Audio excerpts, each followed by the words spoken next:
اما یبلغن عندک الکبر احدہما او کلاہما فلا تقل لہما اف، ماں باپ میں سے ایک یا دونوں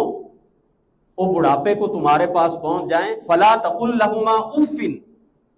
تمہاری اتنی مجال بھی نہیں ہے کہ آگے سے اف بھی کہو، ولا تنہرہما، جھڑکنا نہیں ہے، وقل لہما قولا کریما، ہاں شائستہ لہجے میں، عزت والے لہجے میں، کریم لہجے میں بات کرنی ہے، وَاخْفِضْ لَهُمَا جَنَاحَ الذُّلِّ مِنَ الرَّحْمَةِ، دونوں پہلو رحمت کے ساتھ ان کے آگے جھکا کے رکھنے، عاجز بن کے رہنا ہے، اور ساتھ میں دعا کرتے رہنا ہے، وَقُلْ رَبِّ ارْحَمْهُمَا كَمَا رَبَّيَانِي صَغِيرًا، ماں باپ کے لیے بہترین دعا جو قرآن نے بتائی ہے، رَبِّ ارْحَمْهُمَا كَمَا رَبَّيَانِي صَغِيرًا، اللہ جب میں چھوٹا تھا، اللہ جب مجھے کچھ پتہ نہیں تھا، جس طرح میرے ماں باپ میرے اوپر رحم کرتے تھے، اللہ آج یہ بڑھاپے میں ہیں، اللہ تو بھی ان پہ اسی طرح رحم فرما۔